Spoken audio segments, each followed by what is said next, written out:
ICC champions ટ્રોફીની આજે દુબઈમાં final match toss ઉછાળવામાં આવ્યો। ટીમ ઇન્ડિયા અને ન્યૂઝીલેન્ડ વચ્ચેની ફાઇનલ મેચ। ટીમ ન્યૂઝીલેન્ડે ટોસ જીતીને બેટિંગ લીધી। ટીમ ઇન્ડિયા કરશે બોલિંગ।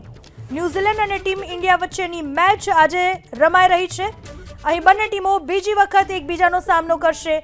છેલ્લી મેચમાં ટીમ ઇન્ડિયા 44 રનથી જીતી હતી। ટીમ ઇન્ડિયા અત્યાર સુધી અહીં એક પણ વનડે મેચ હારી નથી। તમામ ક્રિકેટ રસિકોમાં ઉત્સાહનો માહોલ। ટીમે 10 મેચ રમી અને 9 જીતી। અહીંયા એક મેચમાં ટાઈ પણ થઈ હતી। સ્પિનર્સ ધીમી પિચ પર ગેમ ચેન્જર સાબિત થઈ શકે છે। હાલમાં જે નિર્ણય લેવામાં આવ્યો છે, ટીમ ન્યૂઝીલેન્ડે ટોસ જીતીને બેટિંગ લીધી છે। ટીમ ઇન્ડિયા પહેલા બોલિંગ કરશે, બાદમાં તે બેટિંગ કરશે। અત્યાર સુધીમાં બંને ટીમો વચ્ચે 119 વનડે મેચ રમાઈ છે અને ભારત તેમાંથી 61 મેચ જીતી ચૂકી છે। ન્યૂઝીલેન્ડે 50 મેચ જીતી છે। આજનો મુકાબલો ખૂબ જ રસપ્રદ રહેશે।